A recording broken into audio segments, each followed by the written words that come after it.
Back in high school, you probably learned that the equation for a straight line is y is equal to mx plus b. We're going to use that knowledge in order to understand the relationship between the electric field and the electric potential.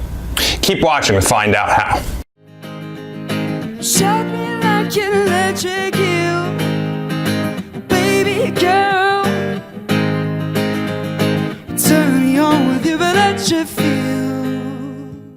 So when we talk about the equation of a straight line, y is equal to mx plus b, the first thing we need to do is to define a coordinate axis in the xy plane.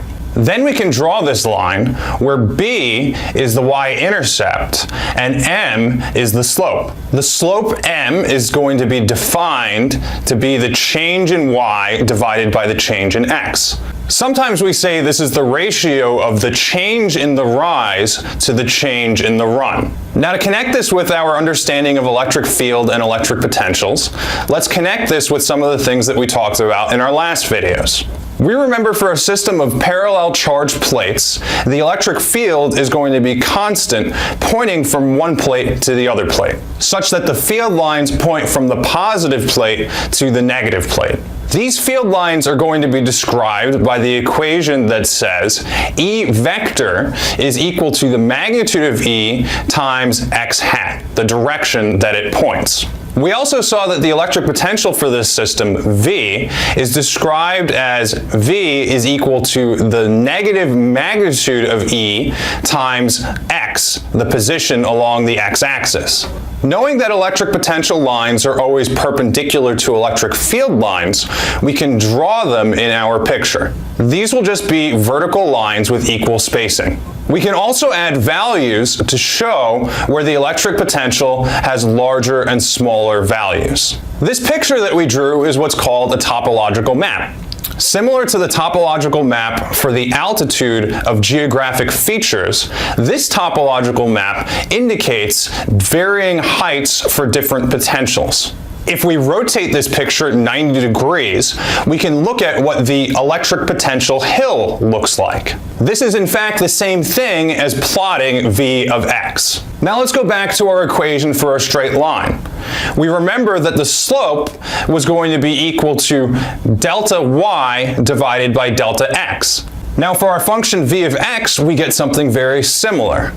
In this case, the slope is going to be equal to the change in v divided by the change in x. Now let's connect this slope with our electric field. We remember from the last video that the relationship between the electric field and the electric potential was that E is equal to negative delta V divided by delta X.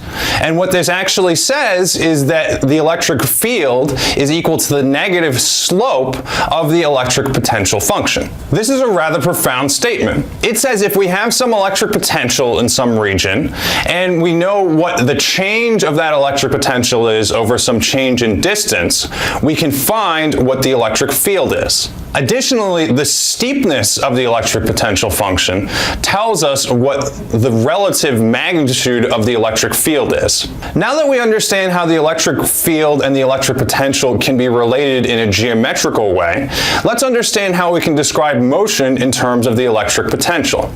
Imagine we put a positive charge on our electric potential hill. Which direction is it going to move? Based off of the fact that we know the force on a charged particle is going to be equal to the charge times the electric field, if we have a positive charge, it's going to move in the direction of the electric field. In terms of our electric potential hill, what this says is positive charges will move downhill. Likewise, we could consider what would happen if we put a negative charge on the hill.